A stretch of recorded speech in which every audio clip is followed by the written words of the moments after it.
एक और spiritual law है, संकल्प से सिद्धि होती है।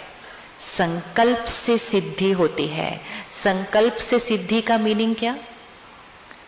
संकल्प से सिद्धि का मीनिंग क्या? संकल्प से सिद्धि अर्थात जो संकल्प, जो बोल हम बार बार दोहराएंगे वो सिद्ध होता जाएगा, वो हमारे जीवन में मैनिफेस्ट हो जाएगा, वो हमारे भाग्य में बन जाएगा। एक एग्जाम्पल लेते हैं।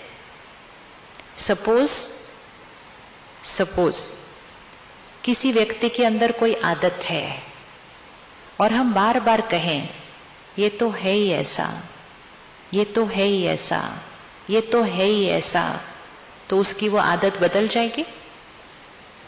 उसकी वो आदत बदल जाएगी? नहीं, उसकी वो आदत क्या होती जाएगी?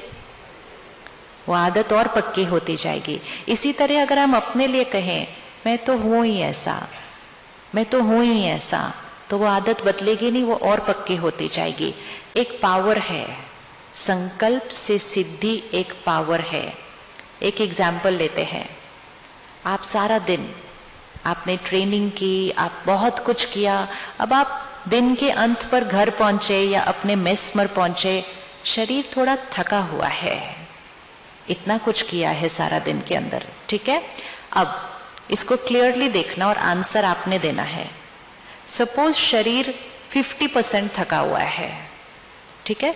अपना हाथ ऐसे रखें और इसको 50 पे रखें, ऐसे रखना है सामने। मेरा शरीर 50% है, थका हुआ है। अब इसको हम बोलना शुरू करते हैं, मैं थका हुआ हूं, मैं थका हुआ हूं, मैं थका हुआ हूं, मैं थका हुआ हूं। दूसरे भी बोलते हो ये बड़े थके हुए हैं आज, ये बड़े थके हुए हैं आज।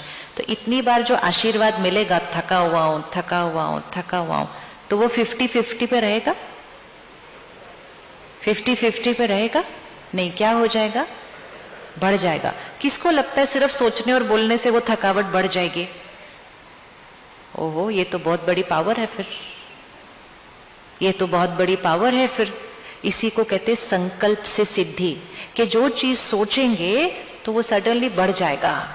अब अगर मुझे अपनी थकावट को घटाना है तो फिर मुझे क्या बोलना चाहिए?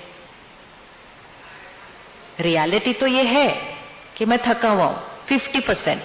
अब मैंने बोला मैं थका हुआ हूं, तो वो 50 से 60 हो गया। अगर मुझे उसको 50 से 40 करना है तो क्या बोलना चाहिए? क्योंकि अगर कोई भी चीज 50 से 60 जा सकती है तो 50 से 40 भी तो आ सकती है ना। तो उसको 50 से 40 करना हो तो क्या